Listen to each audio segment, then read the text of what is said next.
السلام علیکم ورحمۃ اللہ وبرکاتہ۔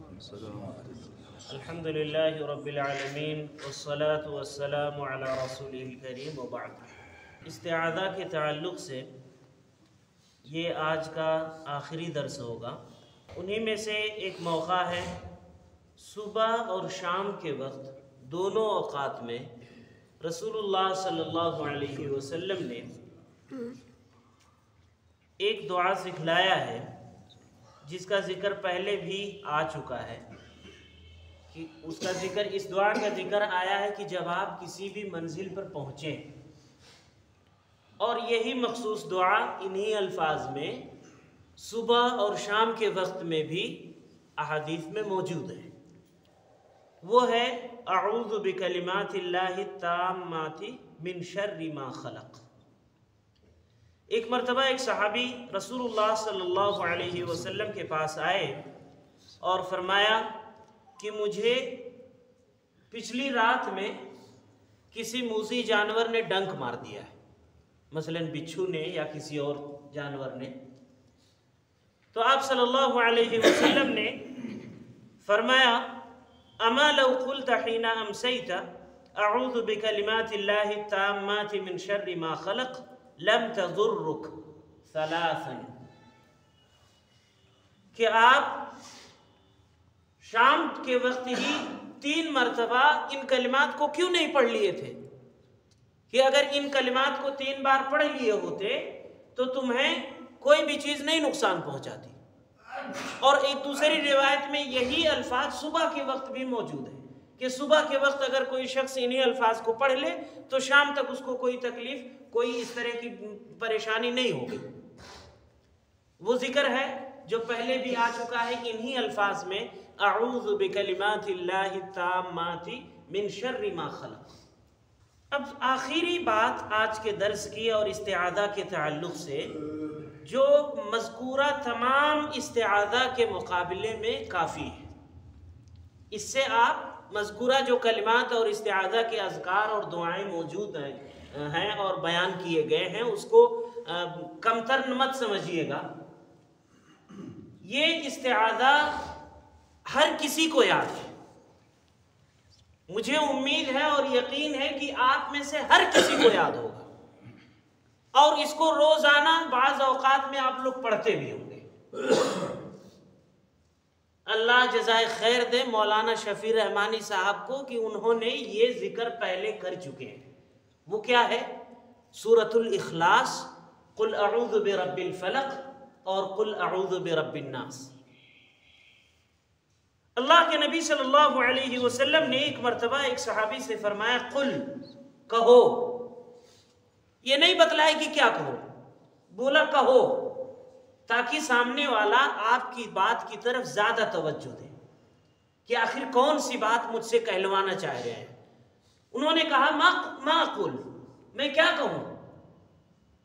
تو اللہ کے نبی صلی اللہ علیہ وسلم نے فرمایا قل هو اللہ احد والمعوذتین حین تمسی وحین تصبح تکفیک کل شیء، کہ تم صبح کے وقت بھی اور شام کے وقت بھی 3 مرتبہ 3 بار قل هو اللہ احد، قل اعوذ برب الفلق، قل اعوذ برب الناس، ان تینوں صورتوں کو پڑھ لو، تمہارے لیے ہر چیز کے مقابلے میں کافی ہو جائے گی۔ یہ تینوں صورتوں کو آپ معمولی نہ سمجھیں۔ اللہ کے نبی صلی اللہ علیہ وسلم کے بارے میں ابو سعید خدری رضی اللہ عنہ فرماتے ہیں کہ آپ صلی اللہ علیہ وسلم نظر بد سے بچنے کے لیے مخصوص ذکر پڑھتے تھے، ایک مخصوص دعا پڑھتے تھے، لیکن جب یہ دونوں صورتیں نازل ہوئیں تو آپ نے وہ مخصوص دعا چھوڑ دیا اور اسے پڑھ دیا۔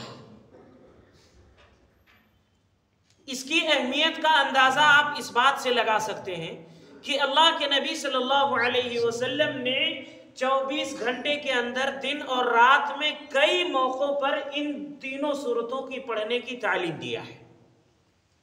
رسول اللہ صلی اللہ علیہ وسلم نے، جیسا کہ میں ابھی بیان کیا، کہ صبح اور شام کے وقت 3 بار پڑھنے کے لیے بتلایا۔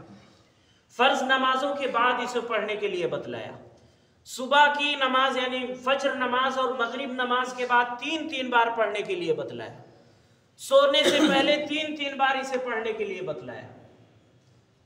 اللہ کے نبی صلی اللہ علیہ وسلم کو جب بھی کسی کے اوپر دم کرنا ہوتا یا اپنے اوپر ہی دم کرنا ہوتا تو انہی صورتوں کو پڑھ کر دم کیا کرتے تھے۔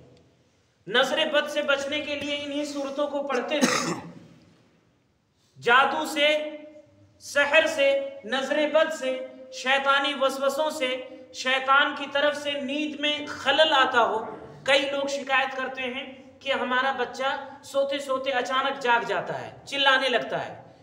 بڑے لوگ بھی اس طرح کی بعض لوگ شکایتیں کیے ہیں کہ سوتے سوتے ایسا لگتا ہے کہ کوئی آ کے گلا دبا رہا ہے، سونے میں ایسا لگتا ہے کہ کوئی انگوٹھا پکڑ کے اور جھٹکا دے کے اٹھا دیا ہے، سونے میں ایسا لگتا ہے کہ میرے اوپر کوئی بوجھ پڑ رہا، کوئی اوپر وزن ڈال رہا ہے، سونے میں انسان کو ڈراؤنے خواب آ جایا کرتے ہیں، اور بھی ایسے کتنے ہی موقع ہیں جو شیطان کی طرف سے پریشانی اور دقت کا سبب بنتے ہیں۔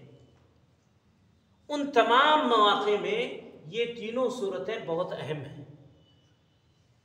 ان صورتوں کو آپ ان کے مواقع میں جو مسنون مواقع ہیں اس میں پڑھا کریں، انشاءاللہ آپ کو نظر بد سے، حسد سے، موذی جانوروں سے، جادو سے، شیطانی وسوسوں سے، شیطان کی طرف سے نیند میں خلل پیدا کرنے سے، برے اور ڈراؤنے خواب دیکھنے سے، ان تمام باتوں سے یہ صورتیں کافی ہو جائیں گی۔ اللہ رب العالمین ہم سبھی کو اچھائیوں اور بھلائیوں کی توفیق دے۔ جو بھی استعاذہ کے کلمات اور اذکار سکھلائے گئے ہیں ان تمام کو اپنی زندگیوں میں اپنانے کی اور ان کے مواقع میں انہیں پڑھنے کی توفیق دے۔ اللہ تعالی ہم سب کے اچھے اور بھلے کاموں کو قبول فرمائے، آمین۔ وصلی اللہ علی نبیہ وعلی آلہ وسلم۔